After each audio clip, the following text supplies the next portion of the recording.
What's up, everybody? Episode number 5 of the Beeline Podcast, all across social media and now YouTube. Chris Burrow and Joe Barone with you on this New York sports weekend. Yes, you heard that right. After all of our discussions, we are finally on YouTube. Yep. So make sure you guys subscribe. Joe, why don't you explain to people how they can find our podcast? Yeah, basically what happened was we realized we wanted to make sure that everybody can listen and access this. Everybody has YouTube. YouTube is a free app.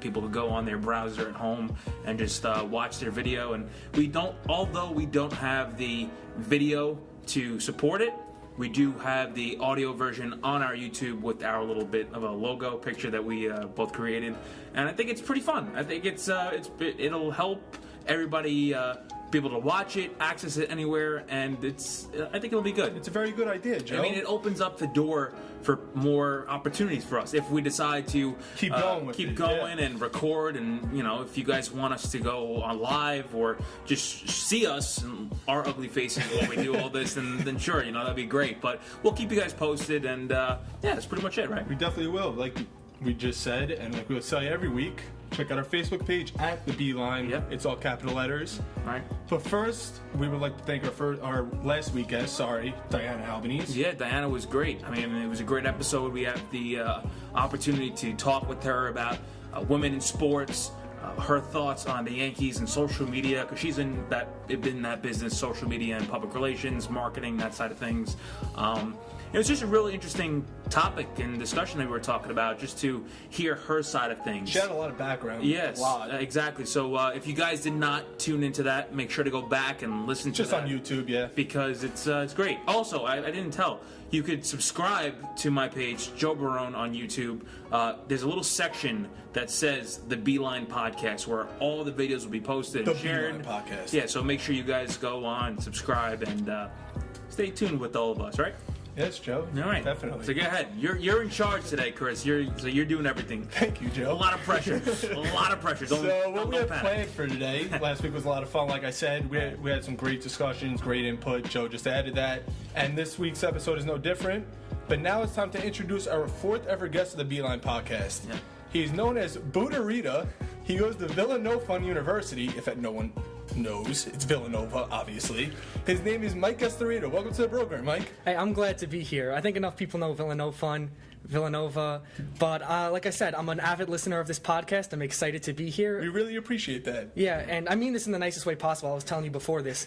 I'm surprised. No, I'm surprised you made it 5 episodes. When you were in high school, you said, "I'm gonna make the G League Knicks team. I'm gonna go to the gym every day," and we'll see how that worked out. Fairly, we're gonna follow our dreams. So yeah, and now you're here. So sports podcast. Yeah, he's in the basement of his house while recording a podcast. But no, in all seriousness, though, Mike, thanks so much for joining us. Thank you, Mike. I'm excited. You're now our 4th guest on this, and hopefully you'll be back, and we'll talk about that a little bit later on. But we're excited to have you on. Yeah. So we were having a baseball catch the other day, me and Mike, and I randomly brought up our podcast, and randomly he goes to me, "Let me on your podcast." So I just wanted to clarify why you wanted to be on here so bad. Well, like I said, I've listened to the first 4 episodes, and I'm excited to see what you guys have been doing with this.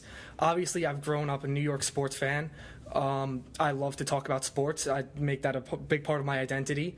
And just the opportunity to, now in this day and age, reach out to more people and have this access to a podcast where you're reaching out to people, I just think it's an awesome opportunity, and I would just love to share that with you guys. And share the story as well. Yeah. He sounds very professional, right? Yeah, he does, yeah. I'm surprised. You were a little nervous. That means a lot to me, Chris. Glad for your confidence. So now that we got that out of the way, we like to start off our podcast by asking every guest the same thing. What are your New York sports teams? All right, well, I grew up a Yankees fan. That was my first team because of my dad. The Giants, I'm a huge fan. Rangers, huge fan. It used to be more fun being a New York sports fan. It's been kind of tough in the recent years. That's an understatement for some teams. But yeah, those are my big 3 teams from New York. Okay. Yeah. So we were talking earlier. You said you played baseball for many years since you could remember, and you stopped playing in high school. You've watched sports, obviously, like every sports fan has watched their teams. But there was something unique about your story that I wanted you to share. Yeah. Because I know a lot of listeners are like you who've done this. Could you share? Yeah. Yeah, I don't think it's that unique. I think you're right. A lot of people have collected. I was telling you that I collected baseball cards when I was a kid. Like I said, I was huge into the Yankees, And my dad had a bunch of baseball cards in a cardboard box, and he would go through them. And I wanted to continue to collect them. So every year, me and my dad would go get like the Topps big deck of all the cards, and we would collect it. I remember I had it like into my binder, put it in the sleeves. I haven't been doing it as much. I think they're just collecting dust under my bed right now. But it might not be the same binder that he uses for fantasy football. For all of our friends out there, just letting you know. Yeah, that is true. But yeah, I love to collect them, and yeah. Well, no, it's interesting because I know a lot of people are like that. So you said you got it from your father, who started it. He started when he was younger? Yeah, when he was a kid. He was even more into it than I was. He would memorize the stats on the back, and he would go through it. And I started to do the same. That's how I learned more of the players, more of the Yankees. And that's how I really got into baseball. Plus, I played it, like you said. Yeah. So, well, you said something about the binder. I want to know more about that binder because a lot of people have those binders. For me, I had one as well. On each page, I had the team. So for one page, I had the Yankees, which had a couple of pages, and the Mets, and then the Red Sox. Yeah. But then, if I wanted to be a real stickler, I broke it into divisions. So the Yankees, Red Sox, Orioles, Rays, and Blue Jays all were together, and then so on and so forth. I did something similar. I had one binder for the American League, one for the National League, and then I divided it by teams. Wow, okay. So you had, I had a lot of cards. I had to organize them. Right, so you had two big binders of just baseball cards. Yes, I still have them. Yeah, you gotta love that. You gotta love that because a lot of people have been doing that, and that stands out to me because whether you're a baseball fan, a football fan, baseball cards are something, or just trading cards in general, are something that kind of connects children to the game. Yeah, and me and Chris were talking before this also. We used to have the showdown cards. Yeah, for rec camp. At rec camp, when it was like a game where you would have to roll a dice and you would have to collect the best players. And there used to be a fight every time. People would steal people's cards, Me and my friend would purchase a bulk of 30 cards on eBay. We got so into it at rec camp, and that was a great memory too. That was the only good part about rec camp, but we'll keep that for another day. Well, let's hear about that. I mean, you're telling a story. It was just showdown. Well, I don't even know what showdown. So every single lunch period, lunchtime, I guess you could say it is because it's camp, everybody would just sit around in a circle and just argue about showdown cards. Who had the better cards? I have Albert Pujols' rookie card. Trying to make trades between cards. It was like we had our own team and we were just dealing and wheeling players. So you guys were the own general managers of each basically deck of cards, and you were sharing. So you could either trade players to get them, or in some other cases, you could steal the cards. That was a big problem in some cases. But either way, it was a lot of fun. Now, that's interesting. You guys played games with all that. For me personally, my uncle taught me a game with baseball cards where we lined them up in the field. So we put a certain player, let's say I had a Jason Giambi first base card, I put him at first base. Second base, I had, give me a Jeff Luis Kent. Castillo. Well, okay, he was horrible. That was a bad name. You asked for a name. That's a bad name to throw out. Still sensitive about that. Jeff Kent at second base, and then shortstop, Ray Ordonez or anybody. Rays. But my point is, I put each position on the floor, and I set up two teams, and what I would do is I'd play against somebody, and I'd get an aluminum ball, I'd crumble it up, and with like a pencil or a pen, I'd hit it. You would actually hit I would hit it on the floor, or the table that I played on. Now, if that ball hit a card and landed on it, it was an out. If it went in a certain area, I did a single, double. Wow, that's an interesting game. He taught me this. My Uncle Sal actually taught me this because he used to play this, and I'd love to have him on the show eventually because... Definitely should. I want to hear more about that story. He would definitely tell us. He is full of those stories. But did you guys, you said you played Showdown, so... Yeah, it was Showdown. Showdown was a little different. Instead of actually hitting an aluminum ball... It's rolling dice. One, I think, was single. It was... Two was...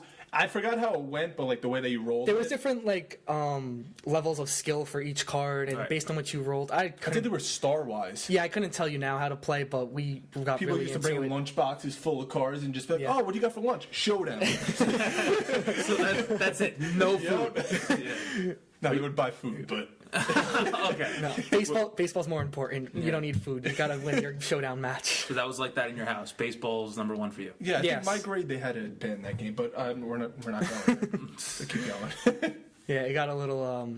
When people started stealing cards, that's when they had to start. They're like, all right, this game's got to go because there's little kids getting into a fight every day. Yeah. Well, we talk about baseball cards, Mike. I actually, when I had this idea, when I knew you were coming on the show, I knew you had this story.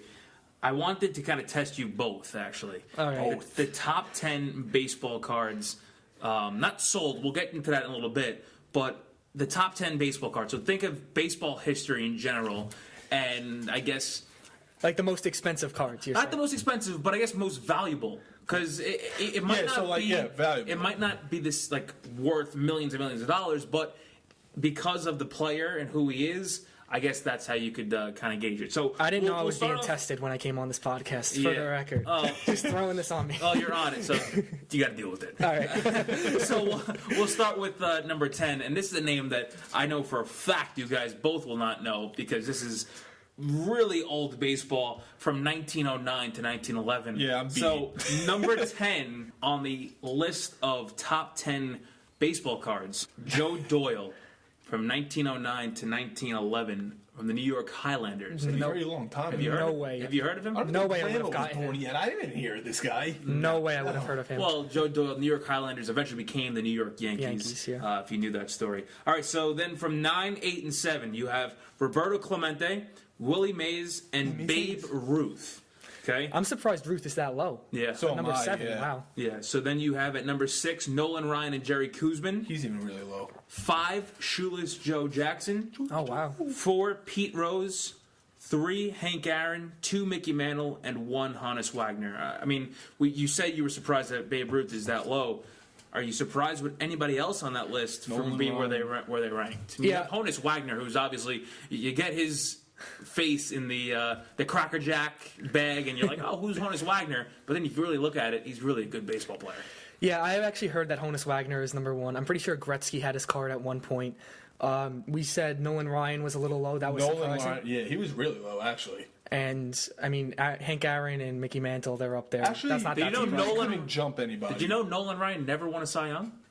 Wow, I didn't know that. I did not know that. Yeah, Nolan Ryan never won a Cy Young. And listen, you hear Nolan Ryan, he's thrown great games and that, but he's never won a Cy Young. So that's something else. It's pretty shocking. Yeah. So, but that's the list of top 10 baseball cards that I guess just sold in general. Yep. Everybody's got to have one of those. Well, there was a couple Yankees on there. A couple of Yankees, Couple Highlanders on it. Couple Mets, Highlanders, couple Giants. You know. But since we're going to tie this in, obviously, so with the 3 sports teams that you like, you've seen multiple championships with the Yankees, Giants. Haven't seen one yet with the Rangers, but hopefully it's coming soon.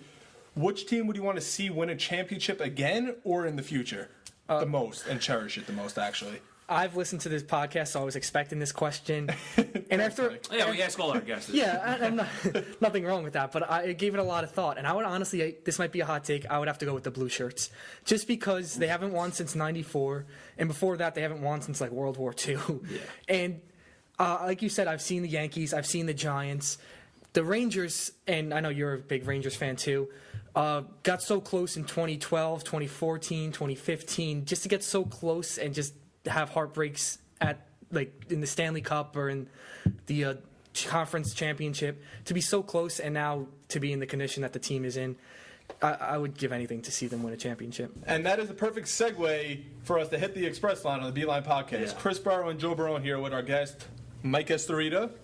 This is the part of the show where we'll hit 4 stops on the express line, and we'll take some callers to combine it with our 4th and final stop on the express line. Our first stop, we are going out to the Garden, 34th Street with the New York Rangers. Now, this Rangers team has been very streaky lately. They've lost 6 in a row after losing the other night in Detroit. The thing that I want to address here is David Quinn. He came in as a coach, and he was basically making it in his press conference that he wasn't going to take any nonsense. Yep. He's proved it by scratching Buchnevich, Smith, Veazey, Howden, Hedel, and also Shattenkirk last night with a healthy scratch. What is your take on the healthy scratch and him as an overall coach? Is he the right man for the rebuild? Well, you said it yourself. Dave Quinn, he's not going to take any nonsense. In his press conference, he makes it clear that he's going to be a tough coach, tough love with the players. And if somebody like Shattenkirk makes a mistake or slacking on defense, he's willing to use a healthy scratch, because this is a rebuilding year. Unfortunately, we're not going to make the playoffs this season. I'll be the first to admit that. Someone that actually knows now. So he's willing to take these steps to teach the team, to learn from their mistakes, and he's willing to make people sit out healthy scratch in order to rebuild for the next coming years. Yeah, I mean, and it's interesting you say that because David Quinn had a ton of success over at Boston University. He had some NHL experience, so he was the right man to kind of usher in this new era of Rangers history because now you have that experience meeting and talking with younger guys. Mike, I'm going to ask you, they don't have a lot of veteran guys on this team, so now's the chance for a coach to come in who with experience with young talent and kind of nurture them in the right direction. Yeah, I would definitely agree with that. I like how you brought up his experience with college kids, fresh out of college, like young kids. To be able to grow this team from when they're not that competitive in this year and then move up and teach them and discipline them so that in the upcoming years that they can compete again for the cup. Sure. Well, it's a good coach to have because he's like lighting a fire under their ass. Yeah. Excuse my language, but no, it's true. I mean, in a way, he seems like a more dialed back version of John Tortorella. Yeah, and everybody remembers how fiery that. And but that wins you hockey games. Yeah, so. It's good for a team like the Rangers because they went from a guy in Alain Vigneault who was a good coach, but he was a little bit hands off in that locker room. He let the veterans do all the talking. He had captains to do all that. Now, with not many older guys on the team, you have to have somebody in that locker room who could push these guys in the right direction. And he's making it clear that if you're making a lot of money, he doesn't care. You screw up, you're getting benched. Well, Kevin Shattenkirk's an example. Kevin Shattenkirk. Pavel Buchnevich is an example there. VC's an example. So he has benched all these guys before just to prove a message. Listen, even Filipino, a rookie, well, not a rookie, but a young guy who the Rangers drafted early in the first round, if you don't perform well in practice, if you don't practice hard, if you don't play hard, and the coach notices it, well, you're going to be in the bench. You saw with Tony DeAngelo too. Yeah, and I'll tell you, you're going to learn from that. You're going to learn from that mistake too. If you're healthy scratch because you make one of these mistakes, you're not going to make that mistake again. Exactly. I just have we're talking about rebuilding here. How fast do you think this team can rebuild? With especially the free agency this year. Yeah, well, you have Erik Karlsson, you have Artemi Panarin. Do you want those guys, or do you feel like the Rangers just need to keep on going young? I know this is not what Rangers fans want to hear, but I don't think they should be in any rush to rebuild. I read somewhere that they have around like 20 picks in the next 2 drafts. They have a good core. Do have a lot, yeah. They have a good core to build around. They have Zibanejad. They have Buchnevich. They now just got Lemieux. On defense, I really like this Tony DeAngelo. I want him to improve.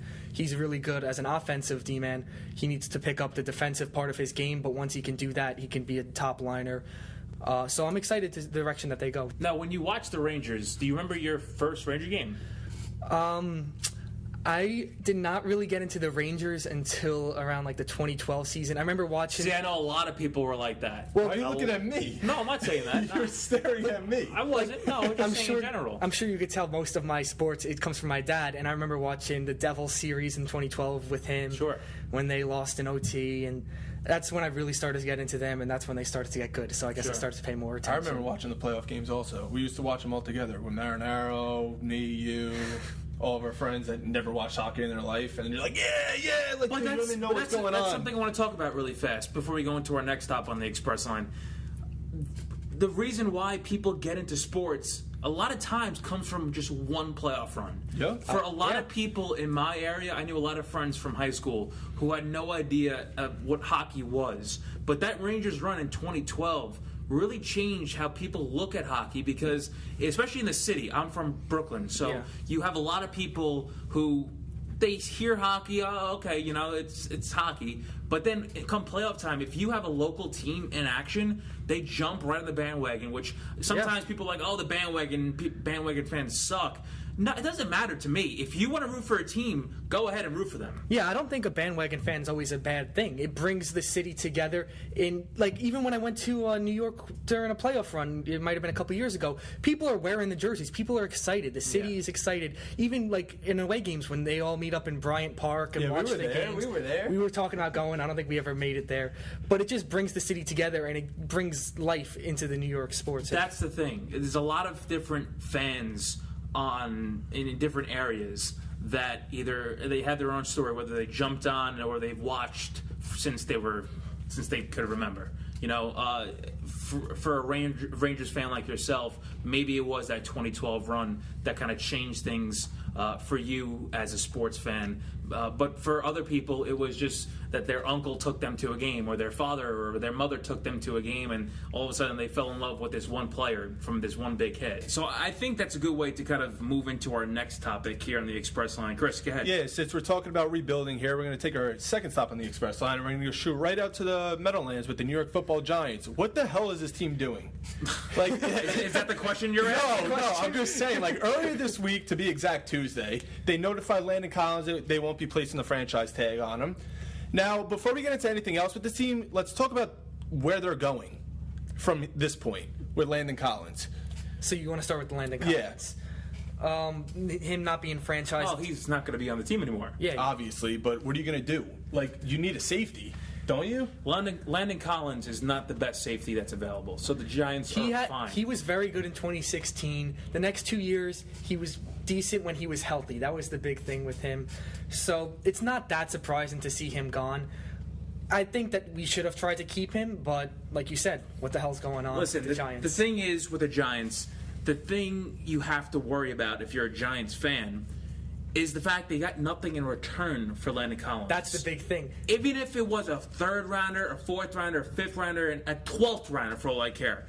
The Giants got nothing in return for an all-pro safety, and that's what makes you scratch your head the most as a fan or you're just a random spectator, because Landon Collins was a good football player. He wasn't a great safety. He's not one of the best safeties in the market because he couldn't cover in man coverage. He could tackle, but he wasn't like the best overall option. So I kind of understand that the Giants wanted to cut ties with him.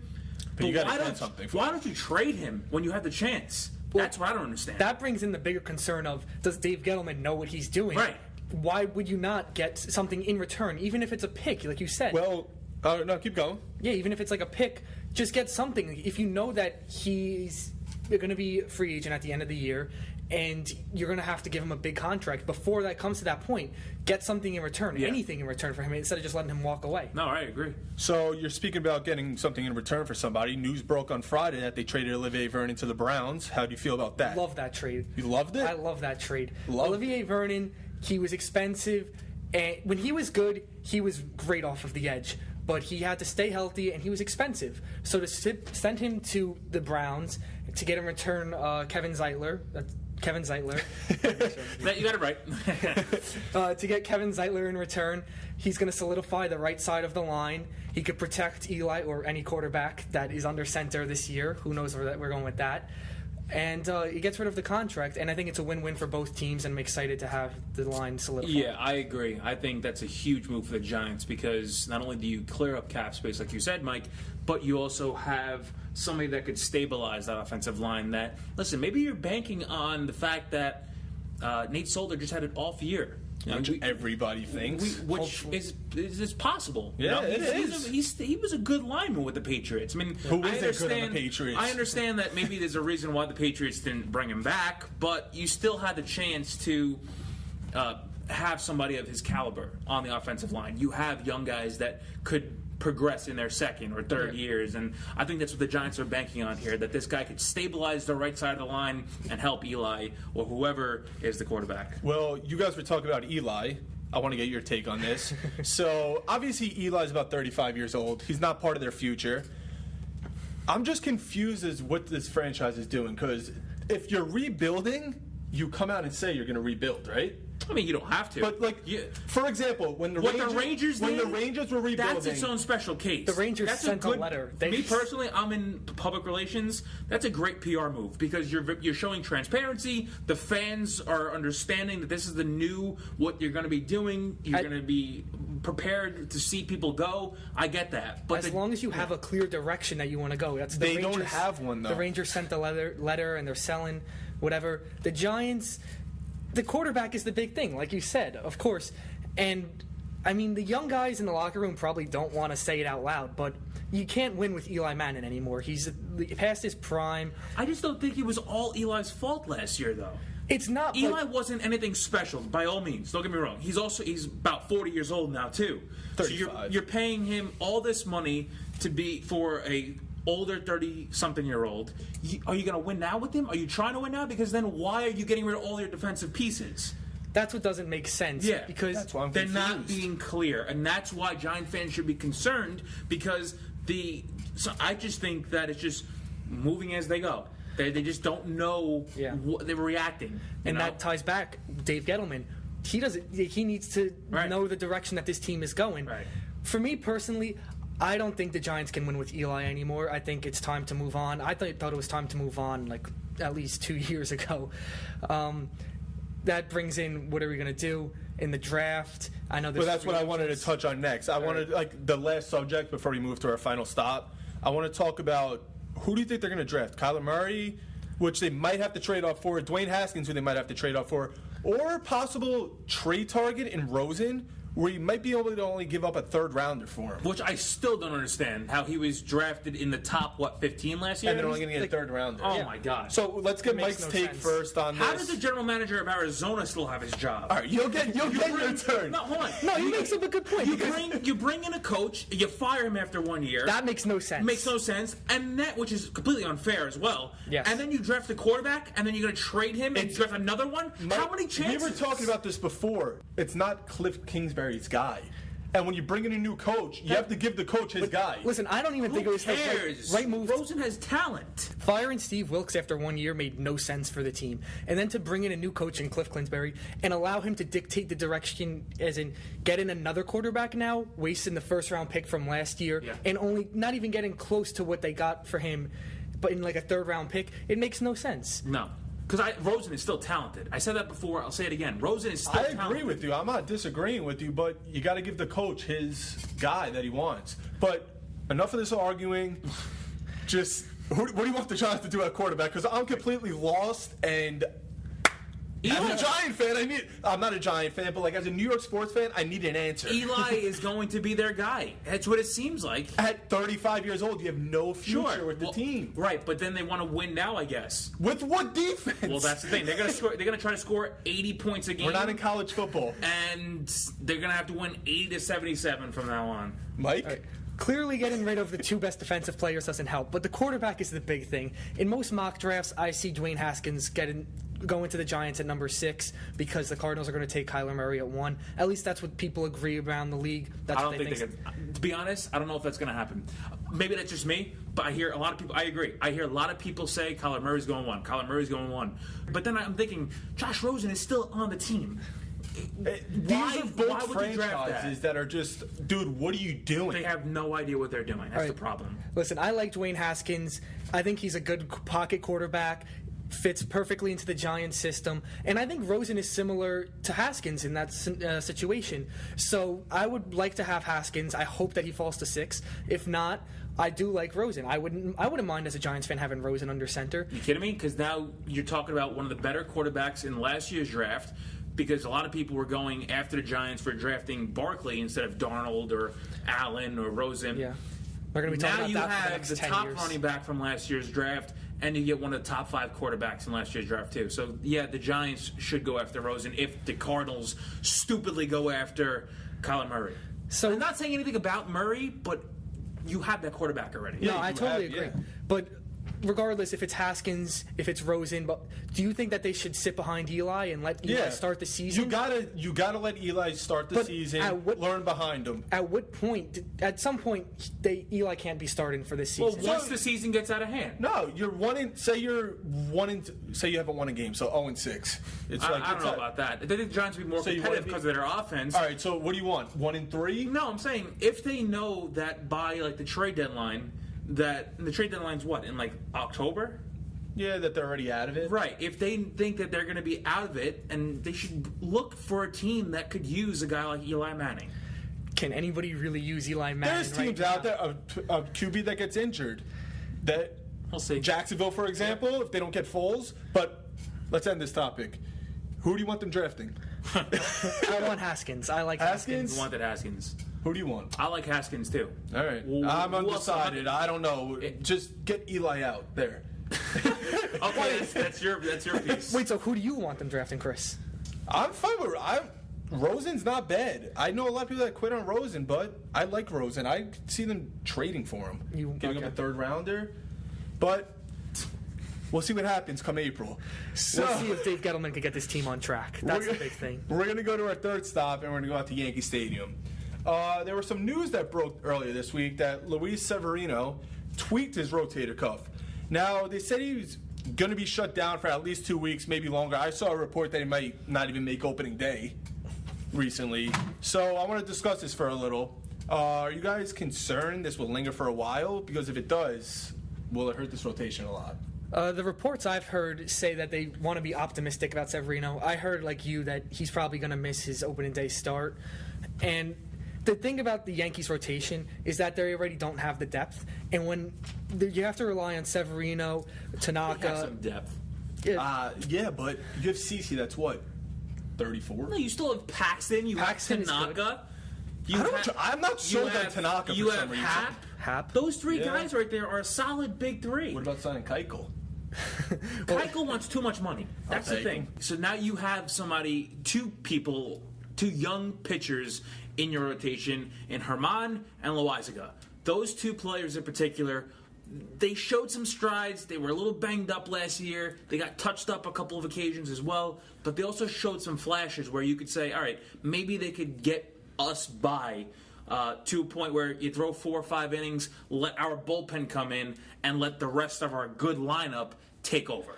I think one of those two guys has to step up when in Severino's injury or any injury in the season, and one of them has to be the guy where they could rely on to throw a couple of innings, like you said, and at least get to the bullpen. Right. But all you need is 4 or 5 innings. Yep, exactly. I mean, the bullpen is good enough where you could throw like 6, 7, 8, 9 innings with them. They got a really good bullpen, yeah. There are a couple concerns with the team. The bullpen is not one of them. No, exactly. I think the starting pitcher is one of the concerns for the team. The offense shouldn't really be a concern. First base is a major concern. I think but we're not going to get into that. Defensively as a whole, yeah, I know you guys talked about Voit versus Bird. No, yeah, but I just don't want to Hold on. elaborate on it. We asked Angelo this a couple weeks ago. Who would you want, Voit or Bird? I think you have to stick with Voit. Voit finished last season strong, and they said that they're only going to carry one first baseman. The other's going to be in the minor league. They reported that Or today. trade him, right? I think minors, they said. At least for the start. Well, Bird has an option to go down to AAA. yeah. Oh, that's option he's got. Like, you're going down. No, They have an option for him. No, that means that they could put him in the minors without anybody claiming him. Okay, so that's what I was talking about. But no, that's where they're. I agree. I think they should go with Voit and then send Bird to the minors. Make sure you could, hit in the minors and see where you go from here. In terms of other defensive problems, we want Miggy to stay strong at third base. We saw errors and whatever problem last year. Even Sanchez behind the dish. Oh, God. He has to really solidify his defense. I want to get his take on LeMahieu and Tulowitzki. What about them? Do you like the signings? I mean, with DD out, you need somebody to at least hold down that side of the infield. Tulo's actually been doing pretty good in spring training. I saw he went yard a couple of times. So I think until DD comes back in the spring, that as long as you could solidify that side of the field, why not? I like Tulo. See, I had this discussion yesterday. Why would you bring in a guy like DJ LeMahieu when you have somebody like Gleyber Torres, you have Miguel Andujar, you have Didi coming back, you have Tulowitzki there as well. You have a lot of depth now, which Yes. I get. But LeMahieu's a very good hitter. He's also a good fielder. He showed that in Colorado. And yes, you could say maybe Colorado, his stats were inflated, his offensive stats were inflated, but he's still a good hitter. So do you put him at second base, or do you make him a DH, or what? Because then you have to make Stanton play right field or left field, and he's not a left fielder. I guess too much depth is not a bad thing, but I understand what you're saying, because if you sign in these guys and you get these guys on your team, you want to make them useful. Right. So, I don't know, maybe they're trying to keep worst case scenario if DD takes longer than expected and they need replacement guys, and maybe like Tuo doesn't do too good at shortstop and they need to start shifting the infield. I guess it's just to keep the options open. Yeah, and just when Didi comes back, now you have Tulowitzki on the bench. Yeah. And Tulowitzki is still, when healthy, a good player. I would agree with that, yeah. That's good. It's a good option, like you said, for the Yankees to have on the bench. Yeah, depth's not bad. Listen, if Mets fans Wish the know, Mets had depth. Mets fans know you need depth because you're going to have injuries during the year. The Yankees now have faced the injury bug in spring training with their pitchers. Now you have to rely on your young pitchers. Maybe Herman and Loizaga step up the same way Lugo and Gazelman did for the Mets in 2016. Yeah, you don't know that. Never know. So that's why you got to keep your options open. Especially this early in the season. In Absolutely. Spring. It's too young. Doesn't hurt. It's too young this It's season. a long season. Yeah. It is. So let's go to our final stop, guys, with the callers. Yeah. So we switched things up with the callers. We want to make it a little more fun. Going back to our interview with Mike earlier, we talked about collectibles with you, but there's a story behind all those. So we want to know where you got it from. Teams give away items in promotions all the time. What are your favorites? Let's start with you, Mike. My favorite promotional item. I went for my first Yankees game. I went with my dad and my grandfather. It was Jorge Posada bat day, and they were giving out these full-size, like 33-inch wood bats with Jorge Posada's signature. Seriously, full size? Full size. I still have it in my room. We only got mini bats. Yeah, mini bats. It's like, here you go. You got gypped. I actually do remember that one of the fans got thrown out of the game for, of course, throwing his bat onto the field. You're a sports fans, boy. Passionate fan base. But yeah, that's definitely my favorite item I've ever gotten because it's still in my room, and it's just a special memory of the bat. Yeah, I get that. That's pretty interesting. That's a good one. What about you? You go first. Me? Okay. Yeah. For me, it was always the rally towels. And Chris, you know this. Whenever there's a rally towel, I just feel You like gotta get in there early. I feel like a fan just has a reason now to get even more amped up because you get that whole, waving that white towel or the team color towel around. It just boosts up morale, I guess, in the stadium and the arena. I've been to playoff games. I've been to regular games when there's rally towels given out, and the intensity from the fan base is just that much better. And I just feel like it's great to collect them, whether it's there's some names and numbers on them, whether there's different designs from whether it's the 90s or 2000s. It's just really cool to see. And it makes everybody more pumped up. Yeah, it's even cool on TV when you're watching it. It's a great sight. You get like the chills through your body. I mean, I've been to Mets playoff games. I've been to Rangers, Islanders playoff games. I've been to, I guess technically Devils games playoffs too. Front runner. No, I'm kidding. Calm down. Relax. Jersey pride. But okay, but no, it just makes it that much more entertaining. Did you want to say something? Yeah, I went to a Rangers postseason game, and just before the puck drops, to see that sea of white, all of the fans just with the rally towels, it just adds another level of intensity. It really does. Yeah. And I mean, I have a Strahan one that I got from a Giants game. I'm still hanging it up in my room. It's something that you like and you keep, and it's something people that you pin can be them proud to of. walls. Yeah, People exactly. pin them to walls. They just leave them there and collect them. Sometimes they collect us. Other times they become car rags. I know, or dish towels. Sometimes they start to pile up. Or washcloths for your body. But you know what? It's they're useful. They still provide use. And you know what? When you're washing your body with a bar of soap, you get to root for your team. So there you go. You still treasure it. You still treasure it. Chris, what about you? Mine's Free Shirt Friday for the Mets. You go watch That's a your favorite promotion, really? Yeah, you go watch. You go watch a losing baseball team. That's how you follow up. That's how I rally follow towel. up. I needed an excuse to go watch a dysfunctional franchise. To be fair, you've gotten to get me to go to several Mets games for and free it's well Shirt worth Friday. it. You get the Syndergaard Chris. one. I know everyone's XL. Don't touch on it. It's extra large. Some of them are double XL. They have to fit into everybody's body.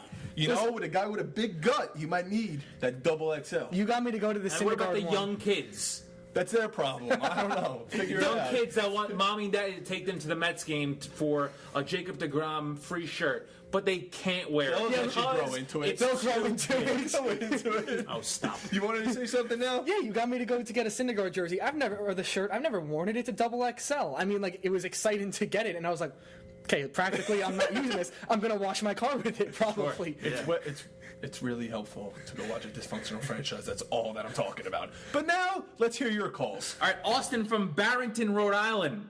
Austin, we're getting callers to talk about their favorite giveaways from a sporting event that you've gone to. What are your favorite giveaways? Look, there's a lot of different giveaways that I think there's the T-shirt one, the T-shirt toss as well. But let's stick to strictly when you go to a game, there's a giveaway, and I understand. So there's T-shirts, there's posters. Nothing beats a bobblehead. I don't care. That's a good one. It's a classic sports one.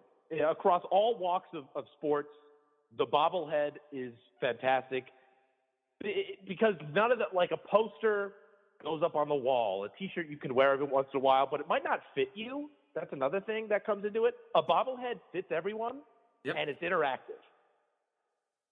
Yeah, but you can grow into that T-shirt. No, you can't. No. Not if the T-shirt's triple XL. You never need to grow into a bobblehead. That's right. You know? That's right. It's always there. It always bobbles. It always bobbles. All right. Austin, thanks so much for the call. Thank you. Thanks. Of course, no problem. All right, so our next caller is Tommy from Manalapan. What's your favorite giveaway, Tommy? So I got an LT jersey that's signed, and he was at the game that I went to.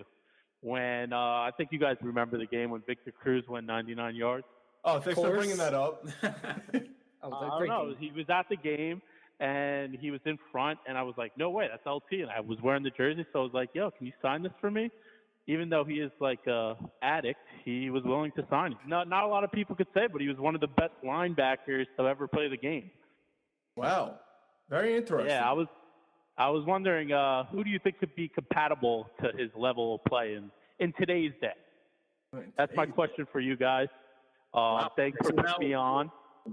Hold on, stay on the line. Who's closest? Would J.J. Watt be the closest? I mean, he's not the same. Well, we're outside linebackers, though. Yeah, he's not the same position, but I mean, there's not really a guy out there that is like him. Can change a game. Can you say Khalil, Ken? Oh, Khalil Mack. You could say Aaron Donald. Aaron Donald. You could say that guy, Khalil Mack, I think could change a game. And you saw it with the Bears this year. He brought him to the playoffs. Right? Yeah, you could compare him to. Especially that first game. That first game that he was on the Bears, he really made his voice heard that game. He really did, yeah.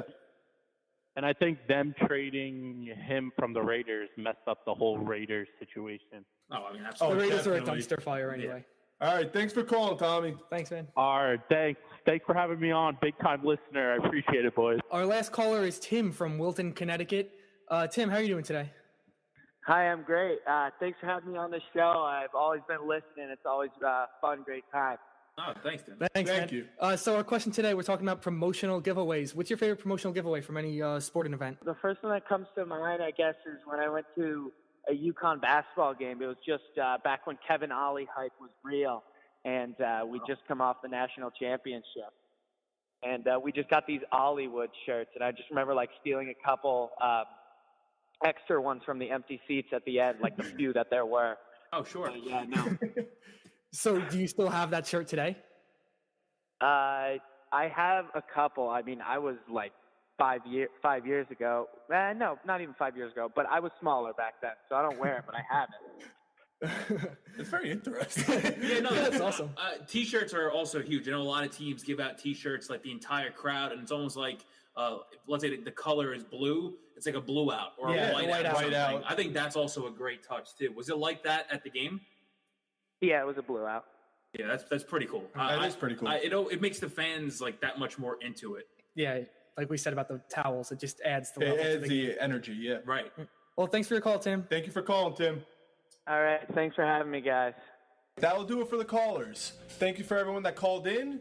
Now, we would like to thank Mike for coming on the show. Mike, yeah. We really hope that we can either hear from you in the future, maybe coming back on the show, calling in. This was such an awesome experience. I'm glad to be a part of it. I'm going to continue to listen every week. So You're the one listener, got it. Yeah, thank you. I'm going to just keep it on repeat on YouTube so the views just climb up for you guys. I don't think you can do that. You have to. I think they track your IP address, so that's why the views just don't go up. I don't know. Maybe that's how it works. Maybe. I don't know. You gotta test it out. Listen, we appreciate the support. Yeah, thank you. Make sure you continue to share because now, especially this episode, since you're on, your family, friends, get them to share and hear your story as well. I think we had a pretty good discussion, finding out collectibles, finding out why you collected baseball cards, the games that we all played with them, and we kind of dove into why fans are passionate about these little things, collectibles, and I'm sure eventually on a future episode we'll get other guests and talk about their stories as well. And then, I was going to say something else, but What were you going to say? I don't know. I got mumbled on my words. Yeah, mumble in your words. But thank you again, everybody. Make sure you keep sharing. Follow the Facebook page at The Beeline, all capital letters. And subscribe to my page on YouTube, Joe Barone. You'll find the Beeline podcast right there. Simple for you. No problems at all. Thank you again. Peace. All right. Ciao, baby.